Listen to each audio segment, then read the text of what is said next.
आज हमारे शो पे एक ऐसी लेडी हैं जो दिन की 10 से 12 डेड बॉडीज का क्रिमेशन करती हैं। कैसे आपके मन में ये थॉट आया कि आपको ये पब्लिक सर्विस करनी है? एक हादसे ने मेरी जिंदगी बदल के रख दी। मेरी आंखों के सामने मेरे बड़े भाई को गोली मार दी।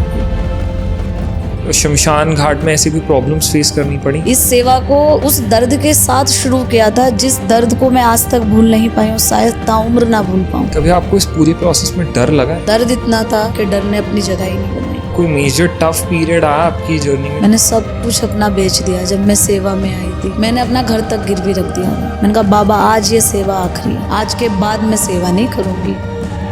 किसी पॉइंट पे पूजा भी कमजोर पड़ी? छोटे छोटे बच्चे अपने बाप की डेड बॉडी को ठेले पे डालकर 4 दिन तक घूमते रहे, किसी ने उनका अंतिम संस्कार नहीं करा। मेरी आत्मा मुझे झंझोड़ देती है जब मैं देखती हूँ ना कि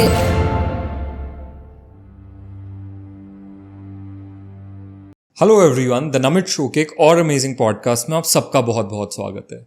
तो गाइज, आज का हमारा ये पॉडकास्ट एक बहुत ही इमोशनल और हमारे यूजुअल पॉडकास्ट से हटके होने वाला है, क्योंकि आज हमारे शो पे एक ऐसी लेडी हैं जो दिन की एटलीस्ट ऑन एन एवरेज 10 से 12 डेड बॉडीज़ का क्रिमेशन करती हैं हर रोज़।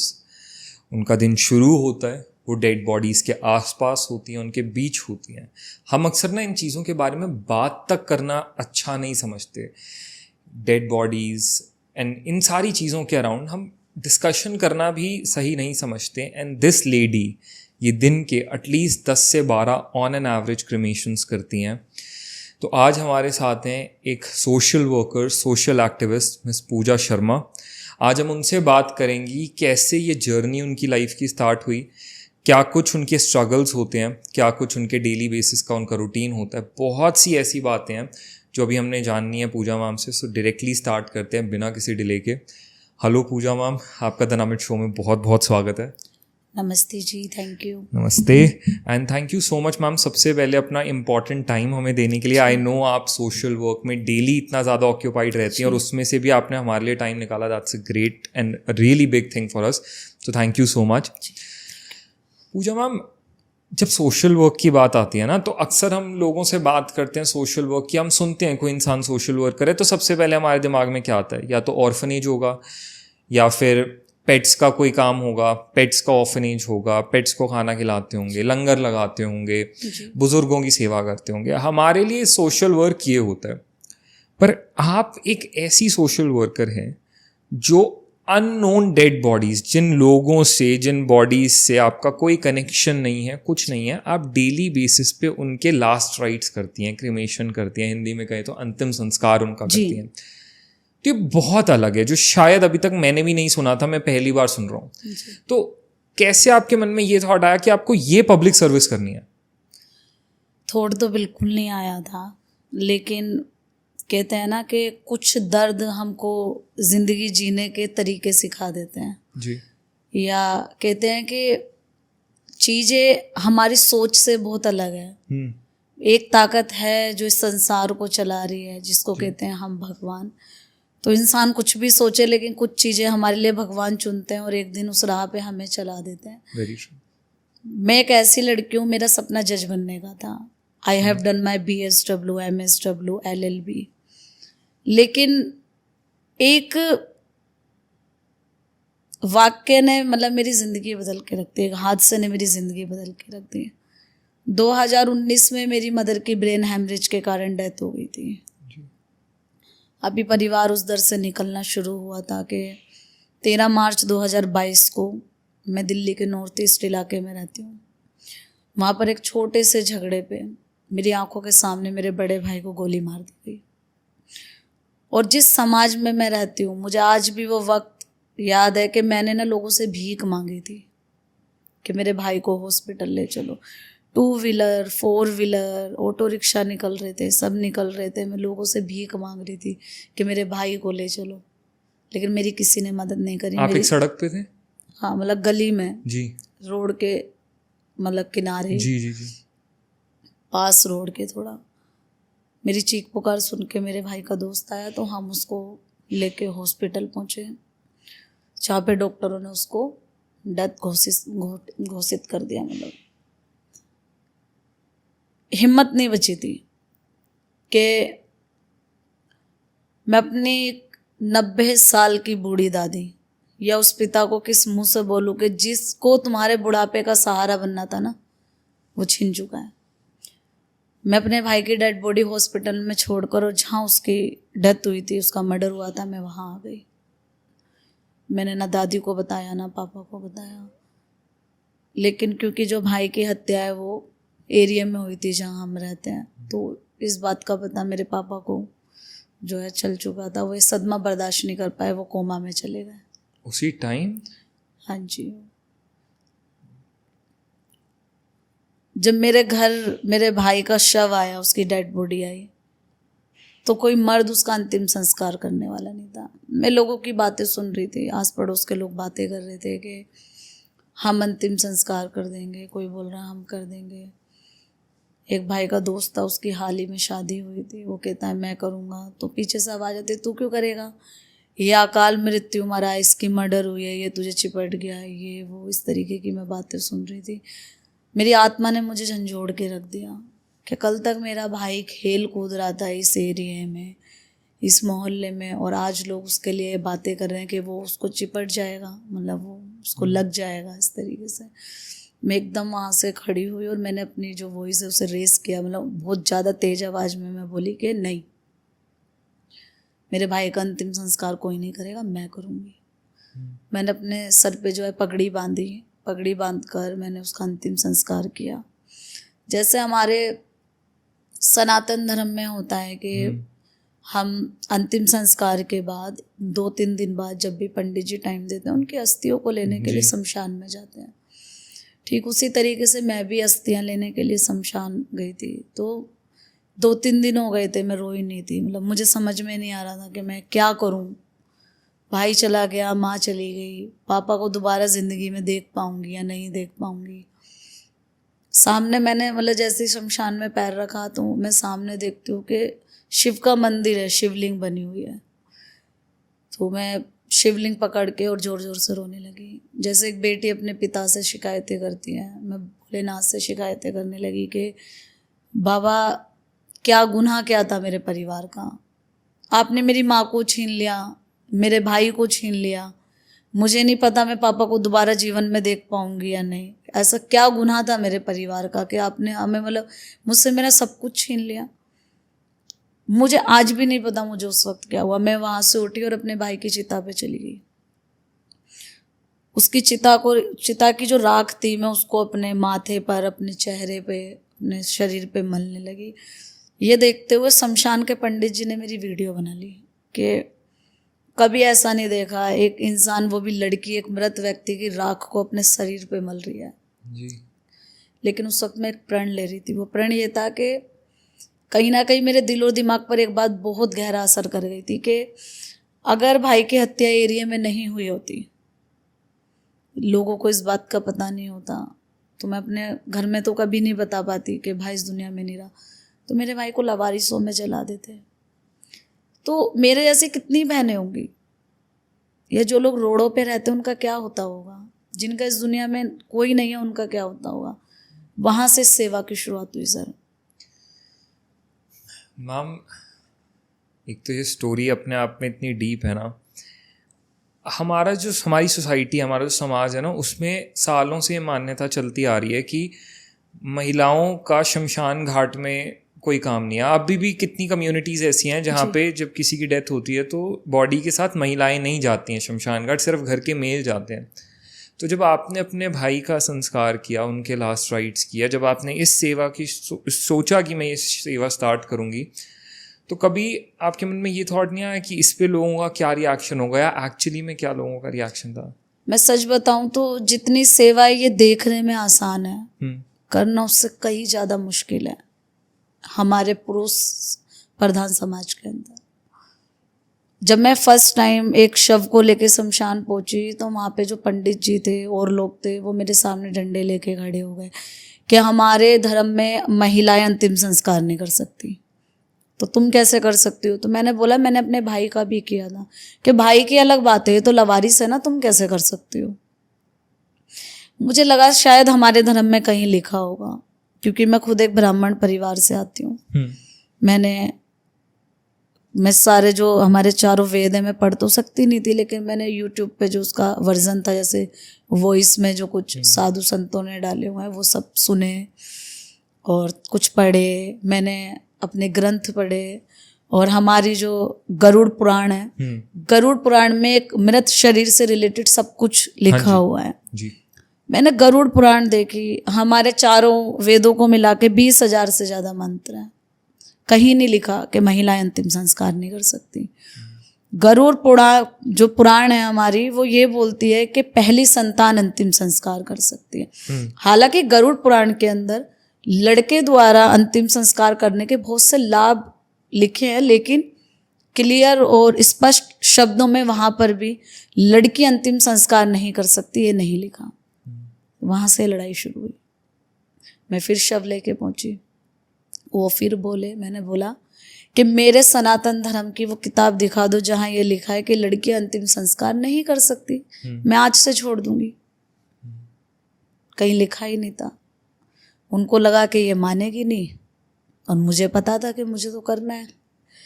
बस तब से ये सेवा शुरू हो गई। तब से ना उन्होंने मुझे रोका और ना मुझे कोई रोकने वाला भी आया। कितने साल हो गए मैम सेवा को? मुझे हो गए 3 साल 7 महीने।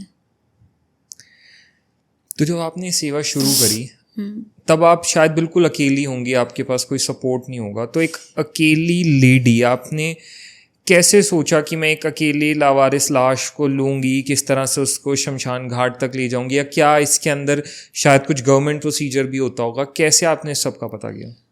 सर उस वक्त दर्द इतना था कि सोचने की जो है ना वक्त ही नहीं मिला, मैं सच बताऊं। हाँ, जो गवर्नमेंट के कुछ रूल्स हैं, जैसे पोस्टमार्टम होना वो पुलिस कराती है, और धर्म का पूरा ध्यान रखना। अगर वो मुस्लिम है तो उस धर्म से करना, हिंदू है तो उस धर्म से करना, क्रिश्चियन है तो उस धर्म से करना। इन चीज़ों का प्रॉपर ख्याल रखना पड़ता है। दस्तावेज होते हैं प्रॉपर जो शमशानों में जो है हमें प्रोवाइड कराने होते हैं, क्योंकि जो वारिस है उनका तो आधार कार्ड लग जाता है, लेकिन लवारिस का ना तो कोई आधार कार्ड होता है और ना पहचान पत्र। तो उसमें जो है पुलिस की डिटेल्स होती हैं जो पुलिस देती है, उसी से उनका अंतिम संस्कार होता है। तो मैम आप इनको चूज कैसे करते हो? लाइक आप दिल्ली में ऑपरेट करते हो, दिल्ली एनसीआर में, तो किन बॉडीज को आपने क्रिमेट करना है, या हाउ डू यू चूज? नहीं, चूज हम नहीं करते हैं। पोस्टमार्टम में धर्म का पता लग जाता है। ठीक है। इसके अलावा कई बार होते हैं जो लोग दिल्ली के बाहर से आए हैं, मजदूर वर्ग के लोग। दिल्ली एक मेट्रो सिटी है, यहाँ बड़े बड़े हॉस्पिटल है, यहाँ लोग इलाज कराने आते हैं।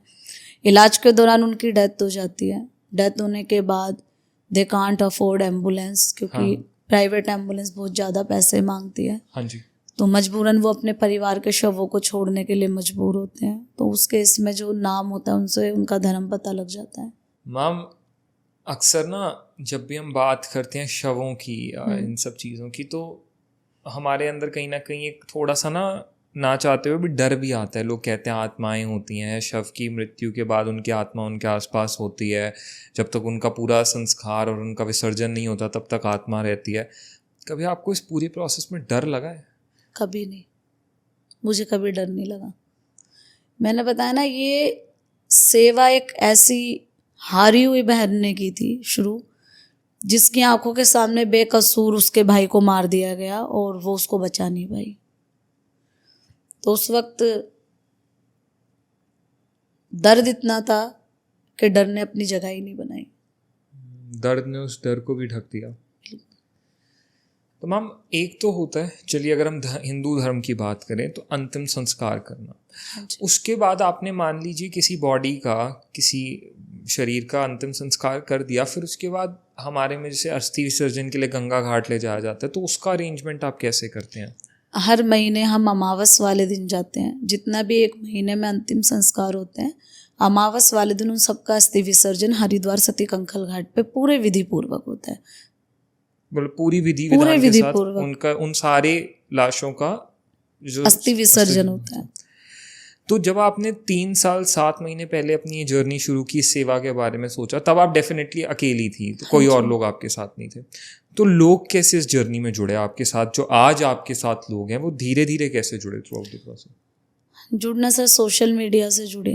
पहले तो लोगों ने इस सेवा को एक्सेप्ट ही नहीं किया था। हाँ, ये मेरे को मुझे मेरे मोहल्ले पड़ोस के लोग बोला करते थे, इसके पीछे तो आत्माएं चलती हैं, ये तो अघोरी बन गई है, ये तो पागल हो गई है। और मेरी जो बचपन की दोस्त थी, सहेलियां थी, उन्होंने मुझसे बात करना छोड़ दिया था कि मम्मी पापा ने मना किया है, अगर हम तुझसे बात करेंगे तो वो जो बुरी आत्माएं हैं जो तेरे साथ चलती हैं वो हमारे घर में आ जाएंगी और हमारा घर बर्बाद हो जाएगा। ऐसी बहुत सी चीज़ें मैं सुना करती थी। मुझसे तो आज भी मेरे मोहल्ला पड़ोस या आसपास के लोग बहुत ज़्यादा बात नहीं करते, उन्हें लगता है मेरे पीछे आत्माएं चलती हैं। आज भी उनको ऐसा लगता है? इतने सालों की सेवा के बाद भी, जब आपको इतने लोग जानने लगे अब, तो आज भी उन्हें लगता है इसके पीछे आत्माएं चलती, तो पागल हो गई, अघोरी बन गई है। ऐसी बातें मैं सुनती हूँ अक्सर अपने लिए। तो डेफिनेटली आपको इस सेवा के लिए, मतलब एक संस्कार, अगर मैं आपसे नॉर्मल बात करूँ, चलिए इस टॉपिक से पहले एक क्वेश्चन मेरा और है। हम हिंदू धर्म की बात कर रहे हैं अभी, तो उसके अंदर एक प्रक्रिया मानी जाती है कि जब भी आप किसी का संस्कार करके आएंगे तो आप सबसे पहले बिना कुछ खाए पिए स्नान करते हैं, ऐसा कहा जाता है। क्या आप भी इन सारी चीज़ों को फॉलो करते हो? या आज तक नहीं नहाई मैं शमशान से आके, लोगों को पता ही नहीं है। शमशान जितना शुद्ध है ना, शमशान का मतलब है जहाँ पर जाके तुम्हारा घमंड खत्म हो जाए, जहाँ सबकी शान एक है। कभी आपने देखा है कि किसी करोड़पति के लिए कोई अलग चिता बन रही हो, या फिर वो जो चिता की जगह है उसके नाम लिख गई हो? कभी नहीं होता। या फिर उसके लिए जो लकड़ियां हैं वो कुछ अलग जगह से आ रही है, देसी की कुछ अलग है। भाई देखो, एक मजदूर की डेथ होती है, किसी गरीब की डेथ होती है, वही देसी घी है, वही गंगा जल है ना, वही लकड़ी है, वही चिता है, और वही चिता, वही घी, वही गंगा जल, वही हवन सामग्री, वही तुलसी पत्ते, वो एक अमीर के लिए भी हैं। तो यानी कि शमशान तो एक ऐसी जगह है ना, देखिए आप वीआईपी कल्चर मंदिरों में देखेंगे, वहां पर तुम्हारे पास अगर पैसा है तो तुम पहले जाके दर्शन कर लो। हाँ। लेकिन शमशान में नहीं है। शमशान में आज भी तुमको जो तुलसी का पत्ता है ना, वो एक ही पेड़ का है। जो गंगा जल है वो वही, जो गंगा माता हमारी बह रही है वो वही गंगा जल है। वो हवन सामग्री भी एक ही होते हैं। हाँ, हालांकि हो सकता है कि उनकी हवन सामग्री किसी कंपनी की हो सकती है महंगी सी, और एक मजदूर की जो है वो लोकल हो सकती है, इससे ज़्यादा कोई फर्क नहीं होता।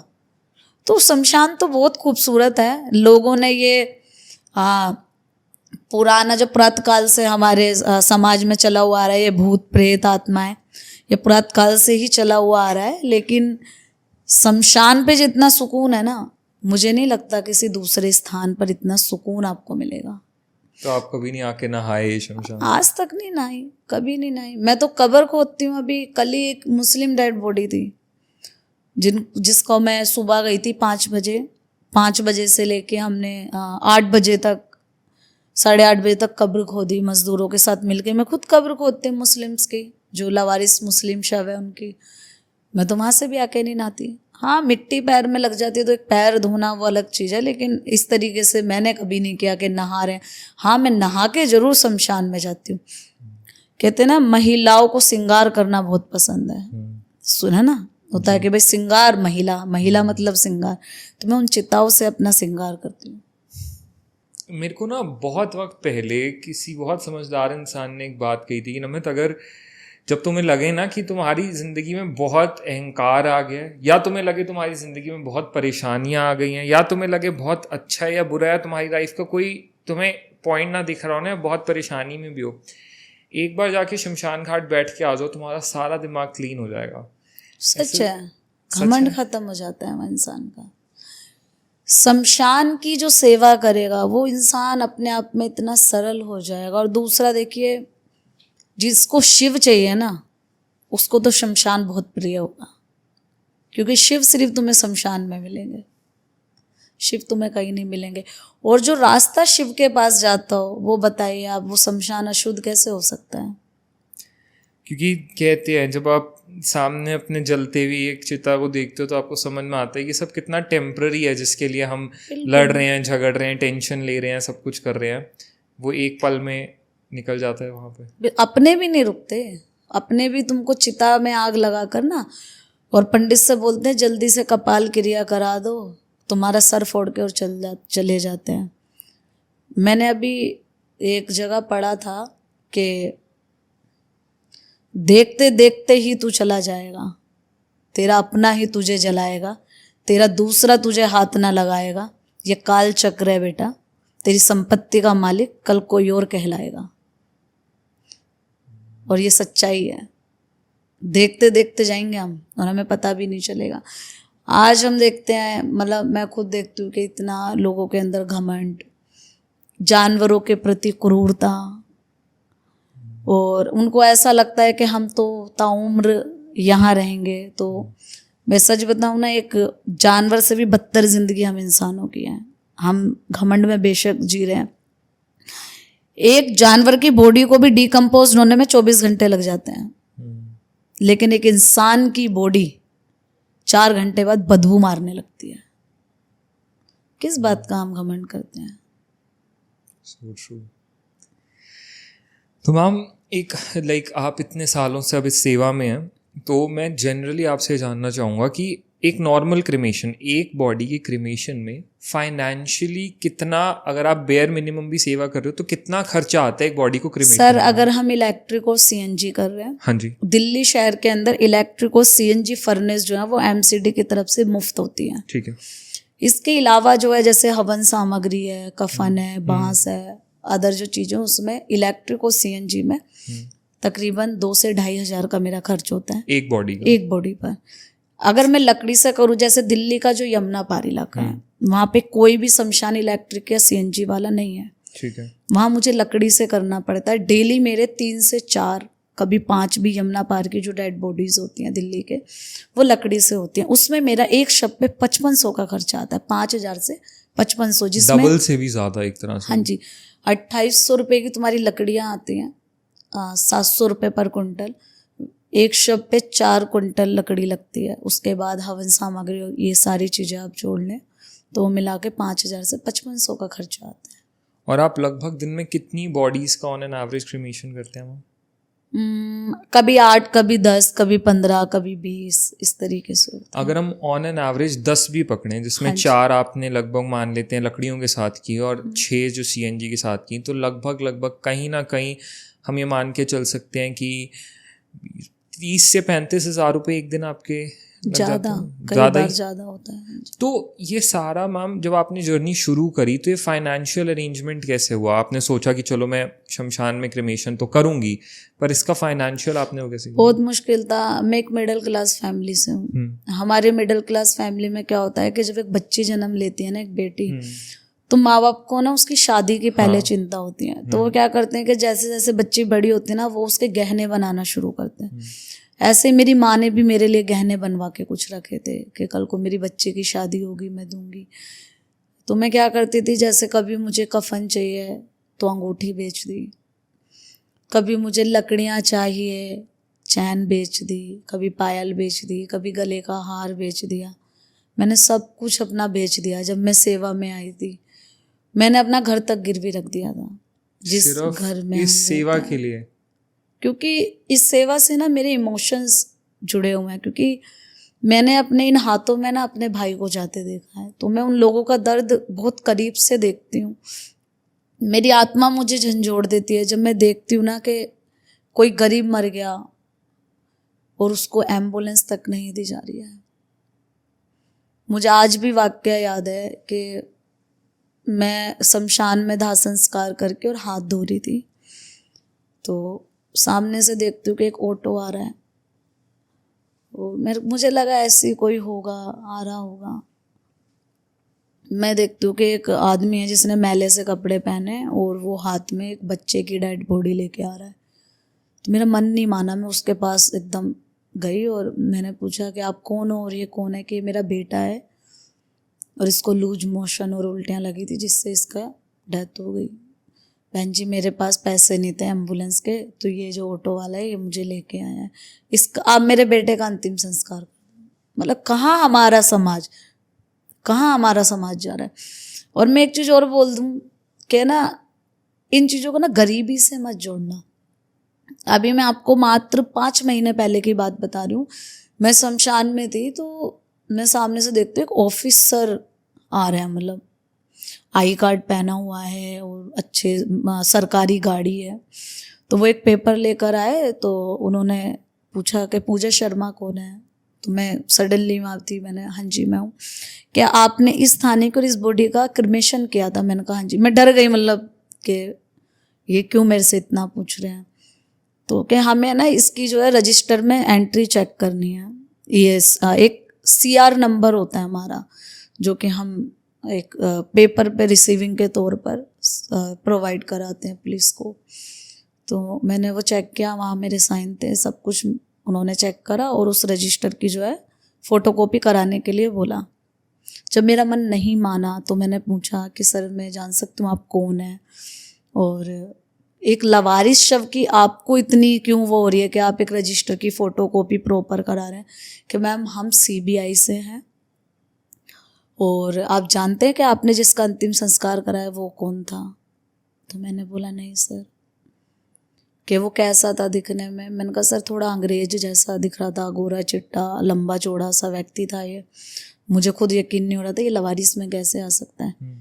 क्या आपको पता है ने 1000 करोड़ से ज़्यादा घोटाला किया हुआ है सरकारी बैंकों का, और ये नहीं पता ये वो पैसा किसको देके चला गया, और हमें कोर्ट में बताना है कि इसकी डेथ हो चुकी है।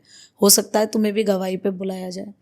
तो पैसा तुम्हारा कभी तुम्हारे काम आएगा, ये घमंड करना छोड़ दो। बताओ जिसने इतना करोड़ों का घोटाला, जिसके पीछे CBI है, सोचने वाली बात है, वो सड़क पे लवारिस मर गया और उसका लवारिसों में अंतिम संस्कार हो गया। तो किस बात का तुम घमंड कर रहे हो अपने पैसे का? पैसे का तो घमंड करना छोड़ दो। आज मैं देखती हूँ, मतलब बहुत दुख होता है मुझे। मैं अपने गली मोहल्ले में भी देखती हूँ और बहुत सी सोशल मीडिया पे वीडियो रहती है कि एक तरफ तो हम धर्म की बातें करते हैं और एक तरफ हम जानवरों के साथ अत्याचार करते हैं। तो तुम कैसे सोच सकते हो कि वो भगवान तुम्हारी सुनेगा? नहीं सुनेगा। भला हिंसा का जो फल है वो शुभ कैसे होगा? आप मुझे बताइए ना। आप एक जानवर को मार रहे हैं, लिटरली आप उसको मार रहे हैं, उसको मार के खा रहे हैं, और फिर आप सोच रहे हो कि आप अपने धर्म का जो है पालन कर रहे हैं। सनातन धर्म बहुत खूबसूरत है। हमारे सनातन धर्म के अंदर तो हर जानवर को जो इंसानों से, मतलब भगवानों से जोड़ा गया है। आप वहाँ इस तरीके का कर फिर सोच रहे हो कि किसको पागल बना रहे हो तुम? भगवान को। उस भगवान को जिसने पूरा ब्रह्मांड बनाया, जिसके आगे तुम एक खिलौना, वो जब चाहे तुम्हारी सांसें छीन ले और जब चाहे एक मरे हुए इंसान में भी सांसें डाल दे। चिता पे लेटे हुए लोगों को जिंदा होते मैंने अपनी आंखों से देखा है। एक मात्र 20 दिन पहले की बात है, एक माताजी की डेथ हुई तो उन लोगों पे पैसे नहीं थे, फैमिली के पास पैसे नहीं थे। तो वो मेरे पास कॉल आया कि दीदी ऐसे ऐसे डेथ हो गई, हम पे पैसे ना। कोई नहीं, मैं अंतिम संस्कार कर दूंगी। अब एम्बुलेंस में उनको लेकर आ रहे हैं, एम्बुलेंस में आते आते वो जिंदा हो गई माता जी। तो वो भगवान है। किसको पागल बना रहे हो तुम? किसको पागल बना रहे हो? उस भगवान को जो जब चाहे तुम्हारी सांसें छीन के और तुम्हारे अंदर सांसें वापस डाल सकता है, उस भगवान को नहीं बना सकते तुम। तुम्हारे तो कर्मों का फल वो पूरा लेगा, तुम देखना। काल चक्र है, कर्मों का फल इसी दुनिया में जो है तुमको वो तुम्हारे कर्मों का फल देगा और तब तुम्हें अपने पास बुलाएगा। अपने कर्मों से तो कोई भी नहीं भाग सकता। कभी नहीं भाग सकते तुम, कभी नहीं भाग सकते। मैम अब जो आपने बात की इतनी लावारिस लाशों की सबकी, तो आप जैसे दिल्ली इतनी बड़ी जगह है, हाँ जी। तो आप कैसे पता लगाते हैं कि कहाँ से कोई बॉडी लेनी है, उठानी है? कैसे ये पूरा काम चलता है? मतलब अगर आप इसकी थोड़ी फंक्शनिंग समझा सकें।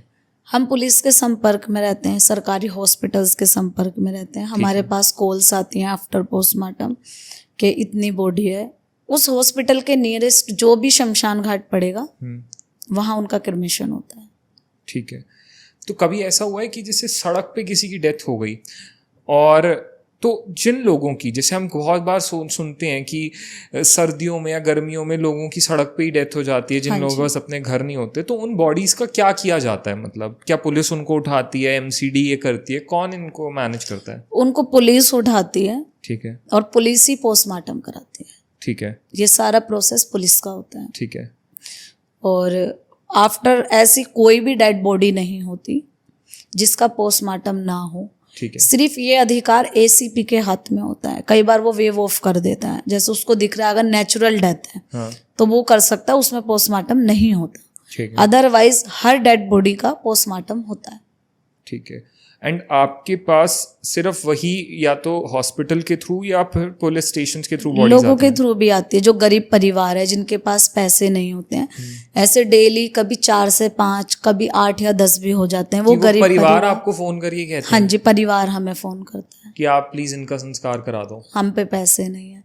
और अब तक मैं 500 से ज़्यादा गरीब परिवारों के जो शव है उनके गांव तक, जैसे बिहार, झारखंड, उत्तराखंड, उत्तर प्रदेश, पंजाब या दूर दराज इलाके जो हैं वहाँ पे फ्री ऑफ कॉस्ट हम उनकी डेड बॉडीज़ को, उनके गांव की मिट्टी नसीब करवा चुके हैं। हम हमारी एक परमानेंट एम्बुलेंस है जो आउट ऑफ स्टेशंस चलती है। तो मैम ये जैसे आपने बताया कि ये बॉडीज़ या तो आपके पास थ्रू पुलिस आएंगी या थ्रू हॉस्पिटल्स आएंगी, या फैमिलीज बोलती हैं कि आप हमारे पास पैसे नहीं है, तो जो फैमिली आपको रीच आउट कर रही है, क्या पहले आप उनकी बॉडीज़ का पोस्टमार्टम करवाते हो? नहीं, पोस्टमार्टम के बाद ही हमारे पास मोस्ट ऑफ द बॉडी होती है। जैसे अगर किसी की घर में डेथ हुई है तो उसमें तो पोस्टमार्टम की कोई जरूरत नहीं होती। अच्छा। क्योंकि परिवार साथ में होता है। ठीक है, तो परिवार ही कहते हैं। हाँ जी, कई बार होता है एक्सीडेंटल डेथ होती है तो पुलिस पोस्टमार्टम कराती है, तो पुलिस हमारे साथ संपर्क में रहती है, तो हमें आईओ वगैरह भी कॉल कर देते हैं कि मैम ऐसे इन पे पैसे नहीं है, आप इनकी मदद कर दो, या उनको डायरेक्ट हमारा नंबर दे देते हैं। अब तो मैम डेफिनेटली आपको इतना टाइम हो गया है, इतने लोग आपको जानने लगे हैं, गवर्नमेंट में भी, प्राइवेट ऑर्गेनाइजेशंस में भी, एनजीओज में भी, अब तो डेफिनेटली पुलिस एंड हॉस्पिटल्स ये सब आपके टच में। बट जब आपने जर्नी स्टार्ट की थी, जब आपको कोई नहीं जानता था और आप ये चीज़ कर रहे थे, तब क्या आपको पुलिस के थ्रू या कभी ऐसे किसी शमशान घाट में ऐसे कोई प्रॉब्लम्स फेस करनी पड़ी? बहुत प्रॉब्लम्स हुई है मुझे। मैंने बताया ना, मुझे तो अंतिम संस्कार नहीं करने देते थे। शुरू में तो मुझे ऐसे भगा दिया करते थे, तू करेगी अंतिम संस्कार, जाओ, हमारा दिमाग मत खराब करो, इस तरीके की बातें मैंने सुनी। लेकिन वो भूल गए थे कि मेरा हाथ जो है शिव ने थामा था, तो वो मुझे हारने कैसे देते। मुझे आज 3 साल 7 महीने के करीब हो गए हैं, मुझे पता ही नहीं चला मैं यहाँ तक कैसे आ गई। मुझसे अगर कोई मेरा सफ़र पूछे तो मैं शब्दों में बयां ही नहीं कर सकती। मुझे ऐसा लगता है मैंने आंखें बंद करके खोली और मैं यहाँ तक आ गई। कोई था जो मेरा हाथ पकड़ के मुझे यहाँ तक लेकर आ गया। अब मैम जैसे आपके पास डेफिनेटली जो पुलिस के थ्रू या गवर्नमेंट ऑफिशियल्स के थ्रू आपके पास लोग आते हैं कि इनका संस्कार, उनको बॉडीज़ का कुछ लावारिस और कुछ बिलोंगिंग वंस का कराना है, तो उसमें डेफिनेटली हर बॉडी का एक अलग रिलीजन होता होगा। कोई हिंदू धर्म के हैं, कुछ मुस्लिम धर्म के हैं, कुछ ईसाई धर्म के हैं। तो कभी आपके मन में ये थॉट आया कि नहीं, मैं सिर्फ अपने धर्म के लोगों का ही करूँगी, मैं दूसरे धर्म के किसी व्यक्ति का क्यों करूँ? कभी ऐसा थॉट आया? कभी नहीं आया। एक चीज़ बताओ, जब एक बच्चा जन्म लेता है उसे अपना धर्म पता होता है? कौन बताता है धर्म? माँ बाप, समाज। जैसे वो एक मासूम बच्चा है ना, उसी तरीके से वो मासूम डेड बॉडी है, उसे नहीं पता। एक मृत व्यक्ति को तुम मार लो, जला लो, काट दो, दफना दो, क्या वो चिल्लाएगी मुझे दर्द हो रहा है? क्योंकि वो मासूम है, उसको कुछ नहीं पता। ये तो तुम्हारी इंसानियत बोलती है ना कि तुम उसके साथ क्या कर रहे हो। और मुझे ऐसा लगता है कि ये एक डेड बॉडी का, एक व्यक्ति का एज अ ह्यूमन अधिकार है कि वो ताउम्र जिस धर्म के साथ जिया है, मरने के बाद पूरी डिग्निटी के साथ, पूरे मान सम्मान के साथ उसके लास्ट राइट्स जो है होने चाहिए, चाहे वो किसी भी धर्म से हो। ठीक है। तो मैम हमारे सनातन या हिंदू धर्म में तो डेफिनेटली जब आप किसी बॉडी का संस्कार करने गए इनिशियली, तो आपने बताया क्या प्रॉब्लम्स आई। अब अगर हम दूसरे धर्मों की बात करें, कभी ऐसा हुआ इनिशियली स्टार्टिंग में कि आप उस धर्म के इंसान की बॉडी को लेकर गए और उन्होंने कहा यार तुम तो हमारे धर्म की भी नहीं हो और तुम ऐसे चाह रही हो ये करना? कभी ऐसे इशू? मुस्लिम धर्म में मेरे साथ हुआ था। तो उन्होंने इस चीज़ पे रोक लगानी चाहिए। बिल्कुल लगाई थी। मैं एक बॉडी लेके गई थी, तो उन्होंने मुझे बोला कि मतलब सब कुछ हो गया था, तो इनकी में मुस्लिम्स में क्या होता है कि गुसल होता है, गुसल के बाद एक आखिरी नवाज अदा की जाती है, उसके बाद दफनाया जाता है। तो ऐसे मौलाना जी को बुलाया था, तो फिर उन्होंने देखा कि हमारे तो धर्म में महिलाएं आ ही नहीं सकती, तो आप कैसे हैं? तो आप कैसे आ गए, हमारे तो यहाँ मनाही है, मतलब वो पता नहीं क्या क्या बोलने लगे।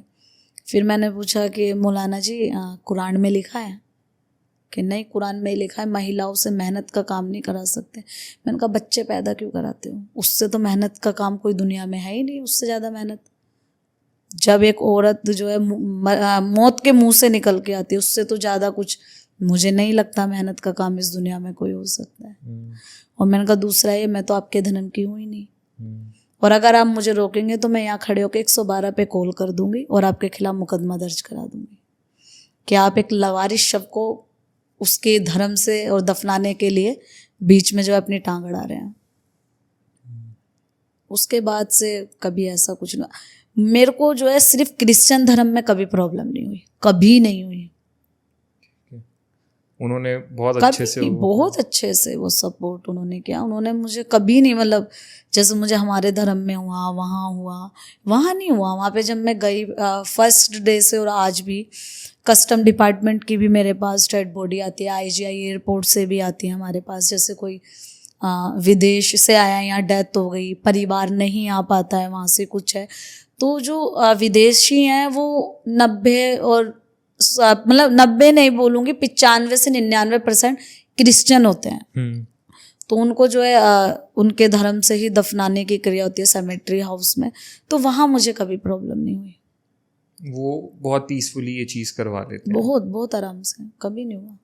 तो मैम आपने बताया अपनी सेवा के बारे में, इन सारे चैलेंजेस के बारे में। आज जब आपको इतने साल हो गए हैं इस सेवा को करते हुए, तो अब तो आपका डेली रूटीन ही यही है आई गेस। हम भी जब अभी पॉडकास्ट से पहले भी ये बात कर रहे थे कि अब आपका डेली रूटीन ही ऐसा होता है। हाँ, तो पूजा शर्मा की ज़िंदगी का एक दिन कैसा दिखता है, फ्रॉम मॉर्निंग टिल नाइट? कैसा होता है उनका एक पूरा दिन सुबह उठने से लेकर? मेरे एक छोटा सा वृद्धाश्रम है सर, जिसको मैंने अपनी मम्मी की याद में बनाया था। कब बना था वो वृद्धाश्रम? उस वृद्धाश्रम को बने हुए 2 साल के करीब हो गए। हाँ, तो इस सेवा के साथ साथ आप एक वृद्धाश्रम भी चला रहे हैं। हाँ जी। कितने वृद्ध हैं वहाँ पे? मेरे पास 10 माताएं रहती हैं। वो माताएं जिनके बच्चों ने त्याग दिया या जिनका इस दुनिया में कोई नहीं है। तो मेरा खुद का घर है 50 गज का, वो मेरी दादी जी की ज़मीन है, नंद नगरी, दिल्ली नंद नगरी। तो मैंने उसी को बना के दान किया हुआ है। 2 फ्लोर पे मेरा वृद्धाश्रम है। तो आपने अपने ही घर को वृद्धाश्रम बना के दान कर दिया? जी, 2 में मेरा वृद्धाश्रम है और 2 फ्लोर पे हम रहते हैं। ठीक है, तो कैसा मैम आपका पूरा दिन होता है? सुबह से स्टार्टिंग क्या होता है आपके पूरा? सुबह उठते हैं, I love dogs, I love animals, उनको घुमाना, उनके साथ थोड़ा खेलना। डेली हम 200 से 300 रोड पे रह रहे कुत्तों को खाना खिलाते हैं, गाय को खाना खिलाते हैं। वहाँ से दिन शुरू होता है। गाय माता को चारा देना, कुत्तों को खाना देना, बंदरों को चने डालकर। और हमारे पास 10-11 बजे से कॉल्स आनी शुरू हो जाती है सुबह। ठीक है, कि हम मैडम पोस्टमार्टम के लिए बॉडी लग गई है या इतने पोस्टमार्टम हो गए हैं। फिर हमारी एम्बुलेंस, मतलब सुबह 10 बजे हमारी एम्बुलेंस निकलनी शुरू हो जाती है। कितनी एम्बुलेंस? 4 एम्बुलेंस हमारी दिल्ली में चलती है सर, फ्री ऑफ कॉस्ट, लवारिस लाशों के लिए और गरीब परिवारों के लिए। ठीक है, सुबह 10 बजे निकल जाती हैं और मतलब 12:30, 1, 2 बजे डेड बॉडीज आनी शुरू हो जाती हैं। क्योंकि पहले जो है ना वारिस शवों का अंतिम संस्कार होता है, उसके बाद लवारिस। हाँ जी, पहले उनका होता है, क्योंकि उनके जो परिवार है वो बाहर इंतजार कर रहा होता है। लवारिस के लिए कौन इंतजार करेगा? तो पहले वारिसों के पोस्टमार्टम होते हैं, या फिर डिपेंड करता है अगर उस दिन कोई वारिस नहीं है तो फिर लवारिसों के शुरू हो जाएंगे, बट पहले वारिस के होते हैं क्योंकि परिवार बाहर इंतजार कर रहा होता है जी। फिर हम शव लेते हैं, उनका प्रॉपर अंतिम संस्कार करना। अब जितने भी मान लीजिए शव हैं, अगर आपको दिन में 10 शव के आपके पास कॉल आई है, तो हर शव के अंतिम संस्कार के लिए आप ही अवेलेबल रहती हैं? मैं अपने हाथों से, 50 भी हैं तो मैं अपने हाथों से करूँगी। ऐसा नहीं होगा कि टीम को बोल दिया? कभी नहीं, टीम में है ही नहीं कोई अंतिम संस्कार करने के लिए, मैं अकेली हूँ। टीम में 4 ड्राइवर हैं, 5, एक ड्राइवर आउट ऑफ स्टेशन चलता है, 5वां 4 दिल्ली में रहते हैं, 3 लड़कियां हैं मेरी केयर टेकर जो मेरे वृद्धाश्रम को संभालती हैं, 2 लड़के जो हेल्पर है जो डेड बॉडी को साथ में उठाते हैं। 8 से 10 लोगों का टोटल स्टाफ है मेरा। और अंतिम संस्कार, ऐसा कोई शव नहीं होता जिसका अंतिम संस्कार पूजा शर्मा अपने हाथों से ना करे। 3 साल 7 महीने से आज तक जितने अंतिम संस्कार आपने किए अपने हाथों से करती हूँ, और जब तक ये सांसें चलेगी और मेरे भोलेनाथ की आज्ञा रहेगी, ये अंतिम संस्कार मेरे हाथों से ही होंगे। कभी ये सेवा कोई दिखावे की नहीं है, इस सेवा को मैंने मन से चुना था। इस सेवा को उस दर्द के साथ शुरू किया था जिस दर्द को मैं आज तक भूल नहीं पाई हूँ, शायद ताउम्र ना भूल पाऊँ। एक भाई को खोने का दर्द मैं कभी नहीं भूल सकती। तो वो सब मेरे भाई हैं, वो सब मेरी माँ है, मैं उन सब में अपने भाई को ढूंढती हूँ। और कभी नहीं हुआ कि किसी मतलब किसी भी अंतिम संस्कार में जो है पंडित ना हो, किसी शव को जो है गंगा जल ना मिले, तुलसा जी ना मिले, कफन ना मिले, कभी नहीं हुआ, कभी नहीं हुआ। चाहे रात को 3 बजे तक शमशान में अंतिम संस्कार करना पड़े, लेकिन होगा मेरे हाथों से, मैं अपने हाथों से करती हूँ। तो जैसे आपने बताया मैम, दिन में ऐसे आनी स्टार्ट होते हैं, तो दोपहर से आपके अंतिम संस्कार स्टार्ट होते हैं? सुबह शुरू हो जाते हैं कई बार जैसे यमुना पार्क की डेड बॉडी है, अगर 11 बजे भी मिल जाए तो तब शुरू हो जाता है। और कितने बजे तक ये चलता है सिलसिला? देखिए, धर्म के अनुसार तो सूरज छिपने के बाद नहीं कर सकते, एज पर धर्म। हाँ जी। लेकिन हमारी मजबूरी होती है क्योंकि पोस्टमार्टम की बॉडी होती है और शासन प्रशासन साथ में होता है, जवाब देना होता है, तो हमारे जितने शव होते हैं वो सेम डे होंगे, चाहे रात के 10 बज जाए। और उसमें फिर आपको, क्योंकि कहते हैं सूर्यास्त के बाद शमशान भी बंद कर दिया जाता है, तो आपको अलाउंस मिलती है? ऐसा कुछ नहीं होता, शमशान कौन कह रहा है बंद होता है, वो कुछ शमशान है। ठीक है। दिल्ली का निगम बोध घाट 24 घंटे अंतिम संस्कार होता है। आप दिल्ली के निगम बोध घाट पे जाइए ना, 24 घंटे अंतिम संस्कार होता है। मणिकर्णिका घाट 24 घंटे अंतिम संस्कार नहीं होता। कुछ पर्टिकुलर शमशान घाट होते हैं जो एरियाज में होते हैं, ताकि कोई असामाजिक तत्व जो है शमशान में आके कोई गलत ना कर दे, तो उन केसों में जो है बंद होता है। अदरवाइज 9-10 बजे तक आराम से शमशान घाट खुले होते हैं। ऐसा नहीं है। आपने किए हैं सूर्यास्त के बाद भी? मैंने जून 2024 में रात को 3-3 बजे तक अंतिम संस्कार किए हैं। जून 2024 में बहुत ज़्यादा गर्मी पड़ी थी, जिसके कारण पर डे मेरे पास 40 से 50 डेड बॉडीज आती थी। अब आप लगा लीजिए कि एक डेड बॉडी के क्रिमेशन में इलेक्ट्रिक और सीएनजी से 1.5 घंटा लगेगा, या कभी कभी 1.25 घंटे लग जाते हैं। पहला जो शव लगता है उसमें टाइम लगता है, उसके बाद जब जो इलेक्ट्रिक मशीन है वो जब अपना एक टेम्परेचर जो है मेंटेन कर लेती है, तो फिर उसके बाद की जो बॉडीज़ हैं वो 1-1.25 घंटे में हो जाती है। तो आप लगा लीजिए, अगर एक शमशान पर 2 फर्नेस भी है, या चलो 3 भी आप लगा लो, और अगर एक शव के अंदर 1-1.25 घंटा लग रहा है, तो 40 से 50 बॉडी कितना टाइम लेगी? तो दिन के रात को घंटों से 3-3 बजे तक करें, रात को 3-3 बजे तक। अगर 8-10 बॉडी एक एम्बुलेंस में पड़ी है, 15 बॉडी एक एम्बुलेंस में पड़ी है, उतनी बॉडी सामने रखी और उतनी ही बॉडी फर्नेस में लगी हुई है, और उतनी ही चिता बनी हुई है लकड़ियों से। जून 2024 के अंदर वो वीडियो मेरी बहुत वायरल भी है, सोशल मीडिया पे डली हुई है। उतनी ही लकड़ियों से चिता थी, उतनी फर्नेस में थी, और उतनी 2 एम्बुलेंस भरी थी, उतनी जो है फर्श पे शव रखे थे। और ये आप बता रहे हैं जून में 2024 में इसलिए था कि गर्मी बहुत पड़ी थी जून 2024 और वो लोग जो बाहर सड़कों पे सोते वो हैं लोग उनके लिए बेसिकली ये वो लोग होते हैं जैसे जो नशा कर लेते हैं। ये लोग सूखा नशा करते हैं, नशा करके कहीं भी लेट जाते हैं, बॉडी इनकी डिकम्पोज्ड हो डिहाइड्रेट हो जाती है, डिहाइड्रेशन के कारण इनकी डेथ हो जाती है। तो हम अक्सर ये भी सुनने में आता है कि भीषण सर्दी पड़ने के कारण जनवरी में लोगों की सर्दी से, ठंड से मौत हुई।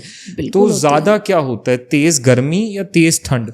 गर्मी में ज्यादा डेथ होती है, सर्दी में भी होती है, लेकिन अगर आप आंकड़ा उठाएंगे तो गर्मी में ज्यादा होती है। मैं उन लोगों की बात करूं जो नशा करते हैं, उनकी जो डेथ है वो गर्मी में ज्यादा होती है, क्योंकि वो डिहाइड्रेट भी साथ पानी नहीं मिल पाता प्रॉपर, हवा नहीं मिल पाती है, धूप तेज होती है, खुले में कहीं भी वो पड़ जाते हैं, खाना उतना प्रॉपर नहीं होता है, डिहाइड्रेट बॉडी हो जाती है, उससे उनकी डेथ हो जाती है डिहाइड्रेशन के कारण। तो आपका लगभग शायद अगर हम दिन की बात कर रहे थे तो शाम से रात इसी में हो जाती है? हाँ, बहुत अच्छा लगता है, सुकून है दिल में। और फिर रात को अपना नॉर्मली सो के अगले दिन फिर सेम रूटीन चालू। तो कभी क्या इस पूरे लाइक मंडे टू संडे के पूरे हफ्ते के अंदर कभी पूजा शर्मा का ऑफ भी होता है कि आज छुट्टी है? मेरा मन नहीं लगता सर, मुझे ना क्रेविंग्स होती है, क्रेविंग्स जैसे किसी को खाने की होती है, किसी को मूवी देखने की होती है। मुझे शमशान और मोर्चरीज और हॉस्पिटल्स की है। मैं जिस दिन शमशान में ना जाऊँ, मुझे लगता है मेरे जीवन का कुछ हिस्सा है जो आज अधूरा रह गया है। वो सेवा की वो क्रेविंग बिल्कुल। मुझे मेरा मन ही नहीं लगता कि मैं आज शमशान में नहीं गई, मैं अपने भोलेनाथ से नहीं मिली हूँ। मेरे लिए तो वो जो शव है वो शिव है, शव ही शिव है। हम सब शिव हैं क्योंकि हम सबको शव बनना है, इसलिए बोला गया है कि शव ही शिव है। बहुत सही बात है मैम। कभी ऐसा हुआ है जैसे आपने बताया कई फैमिलीज के आपके पास फ़ोन आते हैं कि हमारे पास पैसे नहीं है, आप हमारे नोन का संस्कार कर दीजिए। कभी ऐसा आपने कोई केस देखा अपनी इस जर्नी में जहाँ पे फैमिली वेल्दी है, मतलब उसके पास उतना पैसा एटलीस्ट है कि वो कर सके, और फिर भी किसी रीज़न की वजह से वो आके कह रहे हैं नहीं हम नहीं कर रहे, आप कर दो? हाँ, दिल्ली के करोल बाग इलाके की बात है। एक बुजुर्ग थे जिनकी डेथ हो गई थी, और जब बदबू आनी शुरू हुई, करोल बाग नेहरू पार्क की बात है, तो बदबू आनी शुरू हुई। आस पड़ोस ने कॉल किया पुलिस को। जब गेट तोड़ा गया, लोग वगैरह, तो वहाँ देखते हैं एक बुजुर्ग की लाश पड़ी है, और कोने पे जो है टेबल था जिस पे डायरी थी। बहुत ढूंढने पे पुलिस कर्मियों को बेटे का और बेटी का नंबर मिला। बेटे को कॉल करा जो कि अमेरिका में था, तो कहता है कि मैं तो आ नहीं सकता, कर दूं। बेटी को बोला, बेटी की जो शादी है वो दुबई के एक बिजनेसमैन से हो रखी थी। वो बोलता है कि वो लड़की बोलती है मेरी तो शादी हो गई, मेरा तो पापा से कोई वो है नहीं, मेरे तो मतलब मैं तो नहीं आऊँगी, आप कर दो। तो ऐसे बहुत से केस हैं। आउट ऑफ इंडिया से लोग कॉल कर देते जिनके माता पिता यहाँ पे रहते हैं, वीडियो कॉल से कहते हैं आप पूजा जी आप कर दो, हम वीडियो कॉल से संस्कार देख रहे हैं। बहुत केस हैं ऐसे। तो आपको लगता नहीं कभी कभी अभी 20-25 दिन पहले का मामला है ये, अंबेडकर हॉस्पिटल है उसके पास में। हाँ, मेरे को मतलब वो जगह का नाम भूल गई मैं। तो उनकी थी, डेथ हो गई थी, किराए पे रहते थे, और उन्होंने, बच्चों ने मना कर दिया। वो सोशल मीडिया पे मुझे देखते होंगे, वहाँ से कॉल करा, मुझे कहते हैं हम तुम्हें पैसा दे देंगे। मैंने कहा तुम मुझे कभी पैसा दे ही नहीं सकते, क्या पैसा दोगे तुम मुझे, किस बात का पैसा दोगे? इतने पैसे वाले हो तो आ जाओ, टिकट करो और अपने पिता का अंतिम संस्कार करने आ जाओ, और नहीं हो तो मुझे पैसों का रुआब मत दिखाओ। वो तो मैं वैसे भी करती अंतिम संस्कार, वो तो पुलिस अपने आप मुझे सौंप देती या पुलिस करती, तुम होते कौन हो मुझे पैसा देने वाले? तो बहुत से केस हैं। आजकल बच्चे जो है अपनी जिम्मेदारी भूल गए हैं माँ बाप के प्रति। और कितना मतलब ये चीज़ डिसहार्टनिंग है कि जिन माँ बाप ने आपको इतना बड़ा किया, आप उनके लास्ट मोमेंट में हाथ खड़े कर दो, नहीं आते। और अभी तो तुम्हारा जो समाज में है ना, और खतरनाक टाइम आने वाला है, बहुत खतरनाक टाइम आएगा। मात्र 10 साल देख लेना तुम्हारे समाज में कितने भयानक होने वाले हैं, क्योंकि हम अपने बच्चों को वो चीज़ सिखा ही नहीं रहे हैं जो हमें उन्हें सिखानी चाहिए। हम उनको क्रूर बना रहे हैं। एक बात हमेशा याद रखना, अगर एक इंसान के अंदर जानवरों के प्रति क्रूरता है ना, तो इंसानों के प्रति कभी प्रेम हो ही नहीं सकता। जब आप एक बिना बोलते जीवों के प्रति दयालु नहीं है, तो हम तो फिर भी बोलने वाले हैं, अपने दर्द बयां कर सकते हैं। हमारे लिए तो हम बीमार होंगे, हॉस्पिटल चले जाएंगे, सरकारी एम्बुलेंस प्रोवाइड हो जाएगी, तो जानवरों के लिए नहीं होता। आजकल मैं देख रहा हूँ हम अपने बच्चों को वो संस्कार ही नहीं दे रहे। मांसाहार हम इस लेवल पे करने लगे हैं, क्रूर बनते जा रहे हैं। तो आने वाले तो 10 साल और खतरनाक होंगे, देखना आप। और मैम आजकल ना जैसे ये भी अब बहुत सुनने में आने लगा है, पहले इसके बारे में बात नहीं होती, कि शमशान घाट एक ऐसी चीज़ बन गई है जहाँ लोग अलग अलग तंत्र क्रियाएं भी करते हैं, कई ऐसे। वो कभी आपने अपनी दिल्ली में नहीं है ऐसा, ये बीहड़ इलाकों में होते हैं, जैसे गांव हो गए या कोई जंगल है जहाँ पर लोग अलाउ नहीं होते। दिल्ली में मुझे नहीं लगता, क्योंकि दिल्ली में जो है मोस्ट ऑफ द 24 घंटे शमशानों पर जो है एक्टिविटी चलती है, लोगों का आना जाना, चौकीदार होते हैं। क्योंकि दिल्ली के अंदर जो शमशान घाट है वो अब एमसीडी टेंडर्स निकालती हैं, तो वो निजी एनजीओस के पास होते हैं। एनजीओ अपने चौकीदार रखता है। तो दिल्ली में ये सब चीज़ें नहीं है, बाहर हो सकती है। और ये जो चीज़ें आप लोग देखते हो ना, ये 2-4 जो गैंग बैठी हुई है यूट्यूब की, लोगों को पागल बनाने वाली, के भूत प्रेत की जो कहानियां सुना रहे हैं, ये अपने व्यूज बटोरने का काम कर रहे हैं, तुम्हें पागल बना रहे हैं, तुम्हारी जो है मासूमियत के साथ खेल रहे हैं। मैं आज एक बात बता रही हूँ, अगर भूत प्रेत होते तो सबसे पहले मेरे से मिलते, क्योंकि मैं दिन भर उनके बीच में रहती हूँ। मैं लड़की हूँ, और आज अगर आप 1 रुपए का भी शैम्पू यूज करते हैं ना तो उसमें भी खुशबू होती है, ठीक है। साबुन यूज करोगे ना 10 रुपए वाला भी, उसमें भी खुशबू होती है। तो तुम्हारी हर चीज खुशबू से जुड़ी हुई है। खुशबू ना हो तो लोग साबुन ना यूज करे, शैम्पू ना यूज करे। तो उसी साबुन से नहाती हूँ, उसी शैम्पू को यूज करती हूँ, और वही गीले बाल लेके जो है शमशान में जाके कई बार खुले बालों में अंतिम संस्कार कर रही होती हूँ। मुझे तो कोई आत्मा नहीं दिखी, कोई आत्मा नहीं चिपटी, कोई भूत मेरे सपने में नहीं आया।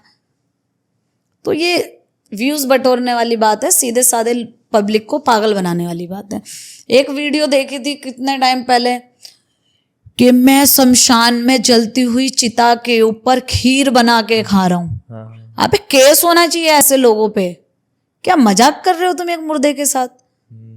तुम्हारे ऊपर तो केस होना चाहिए, केस कर देना चाहिए ऐसे लोगों को पर। लगता है हम बहुत डेयरिंग काम कर रहे हैं। क्या डेयरिंग काम करो? इतने डेयरिंग हो, आओ ना मेरे साथ और मैं तुम्हें दिखाती हूँ वो नदी नालों के निकली हुई 2-2 महीने पुरानी डिकम्पोज बॉडी, जिनको कई बार कीड़े भी खा जाते हैं। फिर देखूंगी तुम कितने डेयरिंग हो, आओ और उन्हें नहलवाओ मेरे साथ।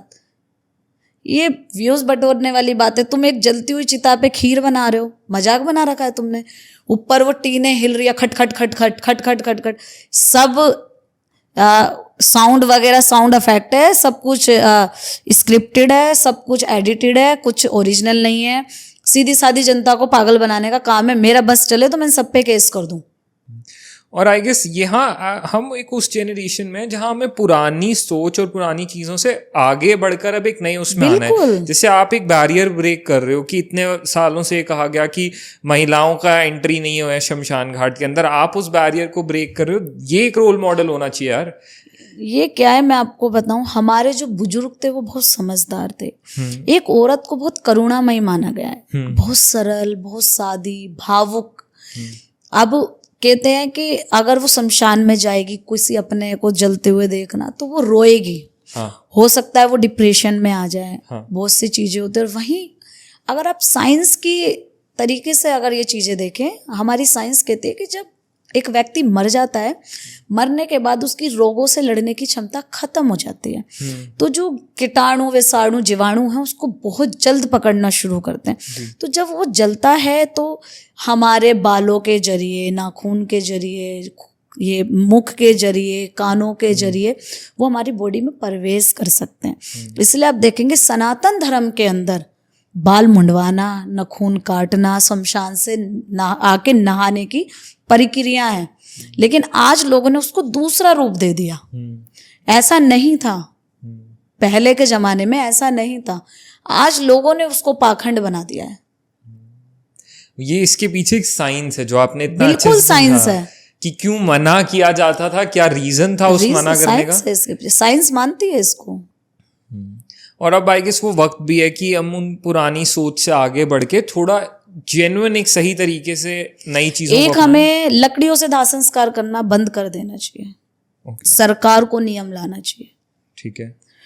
क्योंकि आप देखेंगे जो इतनी बाढ़ आती है हमेशा, चाहे हिमाचल में हो, वो जो तेजी से पेड़ कट रहे हैं उसकी वजह से है। एक बॉडी जो जलती है मैम, जिसका लकड़ियों से अंतिम दाह संस्कार किया जाता है, उसमें कितनी लकड़ लगती है? 400 किलो, 4 कुंटल। और 4 क्विंटल लकड़ी कितना एक पेड़ कंज्यूम कर लेती होगी? डिपेंड करता है कि पेड़ कितना बड़ा है। बट 400 किलो घेन बहुत काफी लकड़ी पेड़ है। पे डिपेंड। मैं वही बोल रही हूँ ना कि हमें अब थोड़ा बदलना पड़ेगा। एक तो आज क्या है कि जन्म लेते छोटे छोटे बच्चों को जो है सांस की प्रॉब्लम है, पोल्यूशन लेवल बढ़ रहा है। तो सारा कारण नहीं, लेकिन कुछ कारण ये भी है। जैसे हम जलाते हैं, लकड़ियां तेजी से जल रही है, पेड़ पौधे नहीं, हमें ऑक्सीजन नहीं मिल रहा है। और जनरेशन जो है हमारी, जो है जनसंख्या तेजी से बढ़ रही है। तो आने वाले टाइम में तो हम पेड़ खत्म ही कर देंगे ना। अगर हम यूं ही पेड़ों को काट के और ये सब करते रहे, पेड़ हम खत्म कर देंगे। तो क्यों ना हम इलेक्ट्रिक और सीएनजी पर आए। भाई हमारे धर्म में 5 तत्वों में एक शरीर को विलीन होना होता है। मुख अग्नि देनी होती है। तो मुख अग्नि तो तुम एक छोटा सा लकड़ी का टुकड़ा लेके कपूर रख के दे सकते हो, जैसे मैं इलेक्ट्रिक और सीएनजी पे करती हूँ। ठीक है। उसमें आपको 400 कुंटल लकड़ी का इस्तेमाल करना मुझे थोड़ा अजीब सा लगता है। और मैं बहुत जल्द शायद PIL डालूं इस पे।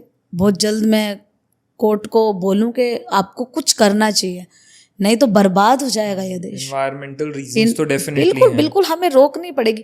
पहले ये चीजें थी क्योंकि उस वक्त आधुनिकता नहीं थी, इतनी सोर्सेज नहीं थी। आज हमारे पास सीएनजी है, आज हमारे पास इलेक्ट्रिक मशीनें हैं जिसमें हम इजीली क्रिमेशन कर सकते हैं। तो फिर हमें उस पर जो है उसको प्रमोट करना चाहिए, मुझे ऐसा लगता है। बिल्कुल मैम। अब मैम इसी पे ना मेरे माइंड में एक और क्वेश्चन है, जैसे अगर हम लावारिस बॉडीज़ की बात करें जिनकी कोई फैमिली नहीं मिली है, जिनका कोई ऐसे बिलोंगिंग पर्सन नहीं है, उनमें से कितनी ऐसी बॉडीज़ होती होंगी जो डीकम्पोज फॉर्म में नहीं है, जो अभी भी बिल्कुल ठीक कंडीशन में है? क्या कभी ऐसा होता है कि उनका, जैसे हम बहुत अक्सर लोगों को प्रमोट किया जाता है ऑर्गन डोनेशन के लिए कि आप अपने ऑर्गन्स डोनेट कर दो, तो क्या गवर्नमेंट ऐसा करती है कि उनके क्रिमेशन से पहले उनके ऑर्गन्स को वो करा जाए? बिल्कुल नहीं ऐसा, आप लवारिस का कर ही नहीं सकते।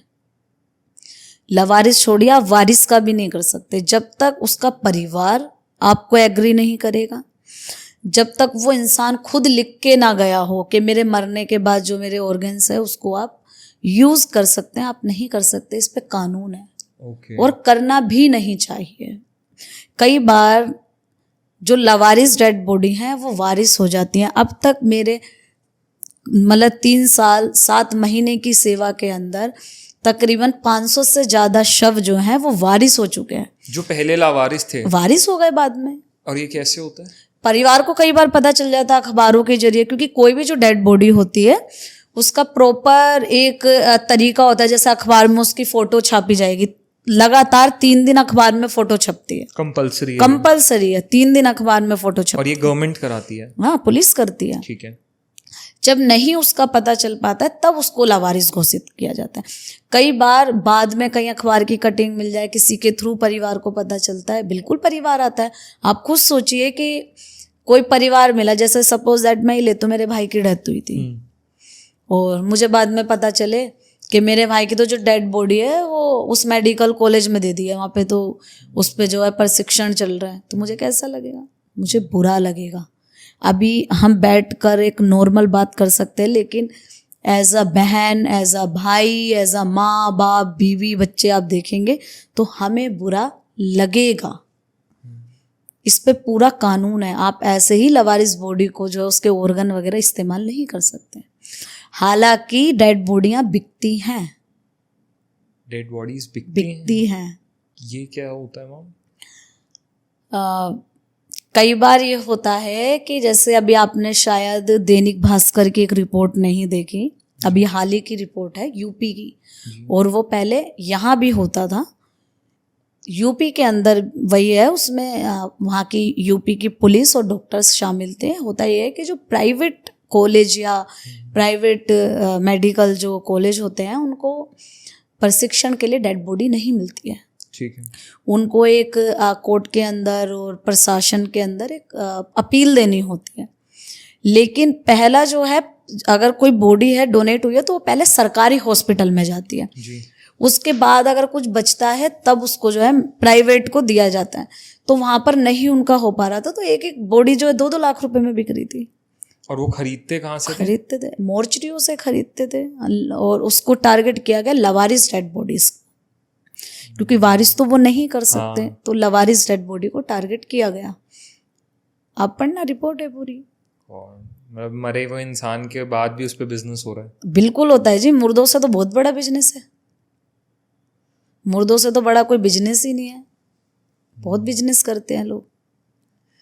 मैम इस 3 साल 7 महीने की जर्नी में और कोई ऐसा मेजर चैलेंज या कोई मेजर टफ पीरियड आया आपकी जर्नी में जब आपको लगा और ये तो बहुत ही एक बुरा फेज था, या कोई चैलेंजिंग ऐसा केस था? हाँ बिल्कुल। मैंने जब आश्रम अपना बनाया था तो पहले मैंने टीन का बनाया था।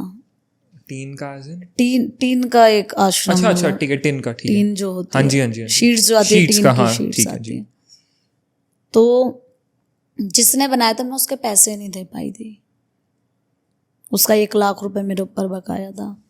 तो मेरे भाई की जो है स्कूटी थी,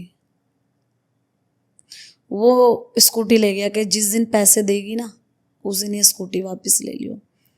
तो मैं उस दिन बहुत रोई, मैं रोते हुए शमशान में गई। तो एक बॉडी थी, मैंने उसका अंतिम संस्कार किया, रोते रोते किया, और फिर मैं शिव के पास चली गई। मैंने कहा बाबा आज ये सेवा आखिरी है, आज के बाद मैं सेवा नहीं करूँगी। आपने मेरी मरी हुई माँ के गहने बिकवा दिए, मुझे बिल्कुल बुरा नहीं लगा। आपने मेरा घर गिरवी रखवा दिया, पेपर, मुझे बुरा नहीं लगा। लेकिन वो मेरे भाई की आखिरी निशानी थी, और आज वो व्यक्ति उस स्कूटी को ले गया। ऐसे तो मैं ये सेवा नहीं कर पाऊंगी। और ये कब की बात है? ये 2023 की बात है। मैं रोके और रोते हुए ही ऑटो लिया और घर आके सो गई। मेरा मोस्ट ऑफ द जो उठने का टाइम है वो 4-5 बजे का ही होता है। उठकर मैं अपने डॉग्स को लेके घुमाने जाती हूँ। तो आजकल सबकी आदत होती है उठते ही फ़ोन चेक करना। तो मैं ऐसे ही डॉग को घुमा रही हूँ, घुमाते घुमाते मैंने फ़ोन देखा। मैं देखती हूँ कि 1000 से ज़्यादा कॉल्स हैं अलग अलग नंबरों से। तो मैंने कहा मुझे इतनी कॉलें कौन कर रहा है, और मैं इतने नंबरों पे कॉल बैक कैसे करूँ। मैंने फ्लाइट मोड से, मतलब मैं क्या करती हूँ, जैसे 4-5 बजे के बाद एक फ़ोन फ्लाइट मोड से हटा देती हूँ, और जो ऑफिशियल नंबर है मेरा वो ऑन रहता है, ताकि इन नाइट किसी को मेरी ज़रूरत हो तो वो मुझे कॉल कर सके। मैंने अपना पर्सनल नंबर जैसे ही फ्लाइट मोड से हटाया, तो मैं क्या करती थी, कई बार ना वो भी नंबर रील पे डाल दिया करती थी, उस पर कॉलें आनी शुरू हो गई। कॉलें आनी शुरू हो गई, ये क्या हो रहा है, इतनी कॉलें आ रही हैं, दोनों नंबरों पे इतनी कॉलें आ रही हैं। मैं ठीक है इग्नोर करके मैंने इंस्टाग्राम खोला। मैं देखती हूँ कि एक रात में मेरे 1 लाख से ज़्यादा फॉलोअर बढ़ चुके हैं। मेरी एक रील है जो कि हरिद्वार की है, जो मैं अस्थि विसर्जन कर रही हूँ, वो तकरीबन 8-10 मिलियन क्रॉस कर चुकी है एक रात में। उस दिन के बाद मैंने मुड़ के नहीं देखा। शिव ने मुझे मुड़ के नहीं देखने दिया। आज भी ऐसा नहीं है कि मेरे एनजीओ के अकाउंट में बहुत पैसा है रहता, कभी ऐसा नहीं होता मेरे एनजीओ के अकाउंट में पैसा हो, लेकिन पैसों की वजह से ये सेवा नहीं रुकती। कि जितना लगता है उतना आ जाता है वक्त। बिल्कुल, कहाँ से आएगा कैसे आएगा मुझे नहीं पता। मुझे कफन चाहिए, मैं शमशान में खड़े होकर बोल देती हूँ बाबा कफन खत्म हो गया। मुझे हवन सामग्री चाहिए, बाबा हवन सामग्री खत्म हो गई। बाबा ये बॉडी बिहार भेजनी है, और बिहार भेजने में 40,000 का खर्चा है, कैसे होगा तुम देखो, इतने का डीजल लगेगा, ये होगा, आप देखो। कोई आएगा, कोई अचानक कॉल आएगा, आपकी किस चीज़ की ज़रूरत है, ये जी ठीक है कर लो। मुझे नहीं पता कौन कहाँ से चल के आएगा, कैसे सामान आएगा, कैसे चीज़ें होंगी, लेकिन पैसों की वजह से ये सेवा पिछले 3 साल 7 महीने में कभी नहीं रुकी। महादेव ने वो हाथ हमेशा बनाए रखा है। हमेशा वो है, मैं उन्हें महसूस कर सकती हूँ। मुझे नहीं पता कि इस दुनिया में कोई भगवान है नहीं है, वो हैं। उन्हें तुम सच्चे दिल से पुकारो, वो आते हैं, वो तुम्हारी सुनते हैं। तुम्हारा मन अगर सच्चा है तो वो तुम्हारा साथ देते हैं, वो हैं। उन्हें महसूस करके तो देखो।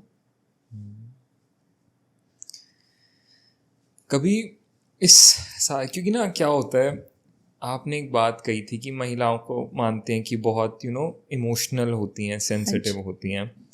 अब लोगों को पूजा शर्मा की अब ये स्ट्रॉन्ग और बोल्ड साइड दिखाई देती है, जो पूजा शर्मा इतना निडर होके संस्कार भी करती हैं, लास्ट राइट्स करती हैं, इतनी लावारिस बॉडीज़ के बीच में भी रहती हैं। कभी ऐसा होता है कि किसी पॉइंट पे पूजा भी कमज़ोर पड़ी हो, या पूजा भी को लगा हो यार अब? कभी नहीं होता ऐसा, कभी नहीं हुआ ऐसा। मुझे शिव ने कभी टूटने ही नहीं दिया। मैं लोगों को अकेली दिखती हूँ, लेकिन मैं आपके पॉडकास्ट के जरिए बोलना चाहती हूँ कि मुझे अकेले समझने की गलती मत करो। वो 3 लोगों का मालिक हमेशा मेरे साथ रहता है, वो मेरा हाथ थामकर मुझको राह दिखाता है। कभी ऐसा हुआ ही नहीं है कि मैं कभी थकी हूँ, मैं कभी टूटी हूँ, मैं कभी डरी हूँ। मैं अपने घर में जाके अकेली सोती हूँ एक डेड बॉडी को जलाने के बाद, और मुझे कभी डर का एहसास नहीं होता, मुझे कभी थकान का एहसास नहीं होता। मैं बिना रुके और अपने इन हाथों से पता नहीं कितने शवों का दाह संस्कार पर डे कर देती हूँ, और बिना रुके, और खुद कंधा देती हूँ, खुद उठाती हूँ। ये नहीं हूँ कि मैंने एक बॉडी उठा ली तो दूसरा कोई नहीं। अगर 10 बॉडी है तो 10 की 10 को मैं कंधा दूंगी, श्री राम नाम सत्य बोलकर उस जाप को उसके कानों तक पहुंचाकर और प्रॉपर उसका अंतिम संस्कार करूंगी। तो मैं थकती नहीं हूँ। मैम आप इस सेवा में, दैट इज़ ग्रेट, बट कभी आपको अंदर से फीलिंग अब लाइक आपने सोचा कि अपनी पर्सनल लाइफ को आगे बढ़ाने की, सेटल होने की, शादी की? अक्सर हर लड़की के बहुत से सपने होते हैं। देखिए हम सब एट द एंड ह्यूमंस हैं, चाहे हम एक सोशल वर्कर हो या नॉर्मल ह्यूमन बीइंग है, सबकी फीलिंग्स होती हैं, इमोशंस होते हैं। हर लड़का और हर लड़की ये सपने देखते हैं कि हमारी फैमिली होगी, हमारा लाइफ पार्टनर होगा, बच्चे होंगे। कभी आपने प्लान किया ये सब अपने लिए? कभी नहीं। मेरी जिंदगी शिव के हाथों में है और वो जो करेंगे मेरे लिए बहुत अच्छा करेंगे। और मेरी जो जीवन है वो बहुत सरल हो चुका है। मुझे शमशान के सिवा कुछ अच्छा ही नहीं लगता। मुझे वहां जाना पसंद है। और आप एक चीज बताइए ना, जिसे शिव मिल गए उसको क्या चाहिए? सही बात है। जिसकी तलाश में, जिस सुकून की तलाश में दुनिया पता नहीं कहाँ कहाँ क्या क्या करती है, मैं इस दुनिया की सबसे सुकून में रहने वाली इंसान हूँ। मैं वो इंसान हूँ जिसको सपने भी बहुत कम आते हैं। मैं अगर बिस्तर पे जाके लेट गई तो मेरी आंख सीधे सुबह खुलेगी। कभी बाई चांस होता है कि मेरी आंख खुले, वो जब तब खुलती है। मेरी आंख खुलने का समय होता है 2:30 से 3 बजे, जब मुझे प्रिडिक्शंस होती हैं, बस। उसके अलावा मैं नहीं उठती कभी। तो ये सब चीज़ों के लिए तो मैं सोचती नहीं। बट ऐसा नहीं है कि शादी नहीं करूँगी और ऐसा भी नहीं है कि करूँगी। वो भोलेनाथ को जो करना है वो अपने आप कर देंगे, उनके हाथों में है सब कुछ। कभी इस वक्त में आपको रिश्ते, शादी ये सब आए प्रपोजल? बहुत आते हैं, बहुत आते हैं। अभी आपके दिल्ली के एक SDM है, उनका आया था, लेकिन अभी सोचा नहीं है। अभी नहीं। अभी इस सेवा को बहुत आगे तक लेके जाना है। क्योंकि यूपी की एक वीडियो देखी थी, एक छोटे छोटे बच्चे अपने बाप की डेड बॉडी को ठेले पे डालकर 4 दिन तक घूमते रहे, किसी ने उनका अंतिम संस्कार नहीं करा। तो अभी वहां तक पहुंचना बाकी है। आरा जिला बिहार, वहां की एक वीडियो थी, ठेले पे डालकर लवारिस लाशों को एक के ऊपर एक डालकर 5-6 डेड बॉडीज को ले जा रहे थे जलाने के लिए। अभी वहां तक पूजा शर्मा का पहुंचना बाकी है। और पूजा शर्मा वहां तक पहुंचेगी? पहुंचेगी, जरूर पहुंचेगी। मैं जानती हूँ भोलेनाथ ने अगर वो चीज दिखाई है तो वो पूरी जरूर होगी। अभी तो हिंदुस्तान का पहला एक ऐसा शमशान घाट बनाना है जहाँ पे सिर्फ पैसों की वजह से तो किसी को रोना ना पड़े कि पैसे नहीं है तो मैं अपने का अंतिम संस्कार नहीं कर सकता। इस दिल्ली में बनेगा और बहुत जल्द बनेगा। मुझे अपने भोलेनाथ पे पूरा यकीन है कि हिंदुस्तान का पहला शमशान घाट मेरे हाथों से बनेगा, जो बिल्कुल मुफ्त होगा, और उसको मैं बहुत जल्द पूरा करूंगी। बहुत जल्द, क्या पता इस साल पूरा कर दूं। बिल्कुल, हमारी पूरी दुआएं हैं कि ये बहुत जल्दी इसी साल आपका सपना पूरा क्योंकि मैं लोगों को रोते और बिलखते रोज देखती हूँ। मैं लोगों के दर्द को देखती हूँ, उस गरीब के दर्द को देखती हूँ जिसके पास अपने के मरने के बाद दाह संस्कार करने का पैसा और एम्बुलेंस में शव लाने तक का पैसा शमशान तक नहीं होता। मैं उन परिवारों से रोज मिलती हूँ तो मुझे पता है उनका दर्द क्या है। अभी उन परिवारों तक भी पहुंचना बाकी है। अभी सफ़र बहुत लंबा है। तो अभी अपने आप को शादी वगैरह में डालकर मैं वो चीज़ों को कमज़ोर नहीं करना चाहती। इस वक्त पूजा शर्मा की ज़्यादा ज़रूरत समाज को है। पूजा शर्मा के नहीं, अभी तो पूजा शर्मा जैसी बहुत सी खड़ी करनी है। हर स्टेट में एक पूजा शर्मा खड़ी होगी आने वाले वक्त में, आप देखना। और शायद इसी से पूजा आपकी इस काम से मुझे लगता है बहुत सी हमारी पूरी सोसाइटी का एक माइंडसेट भी बदलेगा। अब जैसे कई घर ऐसे होते हैं जहाँ पे बेटा नहीं होता पेरेंट्स का, सिर्फ बेटियां हैं, एक बेटी है, 2 बेटी है। वहाँ पे कई बार लोग सोचते हैं, पेरेंट्स कई बार ये सोचते हैं कि यार हमारे आखिरी के सब संस्कार कौन करेगा, कौन करेगी। इसीलिए भी शायद बहुत वक्त तक हमारी सोसाइटी के अंदर एक लड़का होना बड़ा ज़रूरी माना जाता था कि जब एक लड़का तो कम से कम ज़रूर हो जो हमारे मरने पे हमारा सारे आखिरी के संस्कार पूरे कर सके। पर शायद अब वो सोच धीरे धीरे बदलेगी। कोई बात नहीं, लड़की है वो भी कर सकती है, इसमें कोई शर्म की बात नहीं है कि अगर एक लड़की अपने खुद के पेरेंट्स का लास्ट राइट्स कर रही है। करना चाहिए। और मैं तो कहती हूँ ये पॉडकास्ट जितने लोग देखें, मैं तुमसे अपील करती हूँ कि मरने से पहले ना अपनी बेटियों को अधिकार दे के जाना कि जब मैं मरूं तो बेटा अपने भाई के साथ मिलके हमारा अंतिम संस्कार करना। इस समाज के कहने में मत आना कि लड़की अंतिम संस्कार नहीं कर सकती। भाई उस बेटी को भी तो उस माँ ने ही जन्मा है ना, या बेटे को किसी और ने जन्मा है, तो उस बेटी का अधिकार क्यों नहीं है? पूरा अधिकार है उस लड़की का, पूरा अधिकार है, देना चाहिए। अपनी 5 साल की बच्ची को शमशान भेजना शुरू कर दो। अगर आप चाहते हो कि महिलाएं, आपकी बेटी मानसिक रूप से मजबूत बने, क्योंकि शारीरिक रूप से एक महिला जन्म लेते ही मजबूत होती है, उसको शारीरिक रूप से मजबूत होने की कोई आवश्यकता नहीं है, उसे मानसिक रूप से मजबूत होने की जरूरत है। उसे मानसिक रूप से मजबूत करो। और इस सोसाइटी की ये जो कुछ पुराने हमारे वो चलते आ रहे हैं, उनसे आगे बढ़ने की जरूरत बिल्कुल, आगे बढ़ोगे तभी तो भारत आगे बढ़ेगा ना। चीजों को तो हमें बदलना पड़ेगा। भाई पहले हम बैलगाड़ी में चला करते थे, धीरे धीरे हम गाड़ियों में आए, बाइक पर आए, 4 व्हीलर पे आए, बस, ट्रेन, एरोप्लेन बने। तो चीजों को तो हमें वक्त के साथ बदलना पड़ेगा और वक्त के साथ चलना पड़ेगा। पूजा, आपकी इस जर्नी से आई गेस बहुत से लोगों को सीख मिलेगी। आई रियली विश जितने भी लोग आज आपको सुन रहे हैं वो थोड़ा सा ही सही पर और इससे कुछ सीख सकें। इससे पहले हम आज के इस पॉडकास्ट को वाइंड करें, कोई एक मैसेज जो आज हर कोई इंसान जो आपको सुन रहा है उसे आप देना चाहेंगे? बिल्कुल, मेरा मैसेज है हर उस व्यक्ति के लिए। मेरे पास बहुत से लोग कॉल करते हैं कि दीदी हम पे पितृदोष है, हाँ, या हमें पंडित ने पितृदोष बताया, हम कैसे निकलें। पहला, दुनिया की कोई भी पूजा पाठ तुम्हें पितृदोष से तब तक मुक्त नहीं कर सकती जब तक तुम जानवरों के प्रति दयालु नहीं बनोगे, क्योंकि मृत्यु के बाद जो भगवान है वो शिव है और शिव पशुपति नाथ है। अगर आप मांसाहार करते हैं, अगर आप जानवरों के प्रति क्रूर हैं, अगर आप किसी अगले दूसरे इंसान के प्रति दयालु नहीं हैं, आप मन में छल कपट रखते हैं, तो आप कभी पितृदोष से मुक्त हो ही नहीं सकते। सबसे पहले अपनी आदतों को बदलो और सरल बनो। जो अंदर से हो वो बाहर से बनो, जो बाहर से हो वो अंदर से बनो। और अपनी 5 साल की बच्ची को शमशान भेजना शुरू कर दो। और कोई भी शव लवारिस नहीं होता, क्योंकि उसको भी जन्म एक माँ ने दिया होता है। पता नहीं उसके जीवन की क्या वो कहानी है कि वो आज अपने आखिरी वक्त में अकेला है।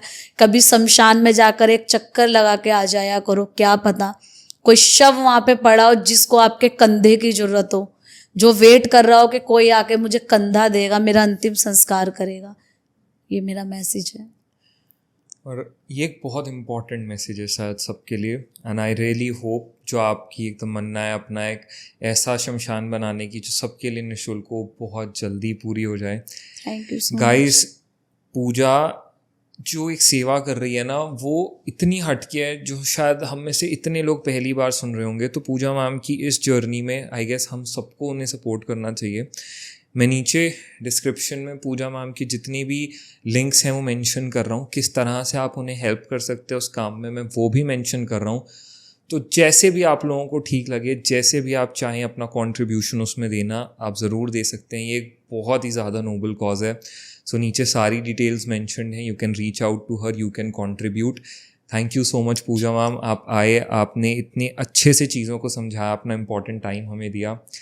Thank you so much for watching guys, and I hope आज का ये पॉडकास्ट आपको मीनिंगफुल लगा होगा और थोड़ा सा ही सही आपकी सोच में कुछ बदलाव लेकर आ पाया होगा, या कोई इम्पैक्ट इसने आप पे छोड़ा होगा। पूजा मैम की सारी डिटेल्स नीचे डिस्क्रिप्शन में मेंशन्ड है। आप अपने साइड ऑफ कंट्रीब्यूशन अगर करना चाहें तो आप बिल्कुल कर सकते हैं। Thank you so much for watching. अगर आपको पॉडकास्ट अच्छा लगा है तो पॉडकास्ट को लाइक ज़रूर करिएगा। टॉक्स विद नमित को अगर अभी तक आपने यूट्यूब पे सब्सक्राइब नहीं किया तो जल्दी से सब्सक्राइब कर लीजिए। आगे हम कई और इंटरेस्टिंग पॉडकास्ट के साथ आने वाले हैं, कई और ऐसी स्टोरीज आप तक लेकर आएंगे। So stay connected, stay tuned. Thank you so much for watching guys. Thank you all.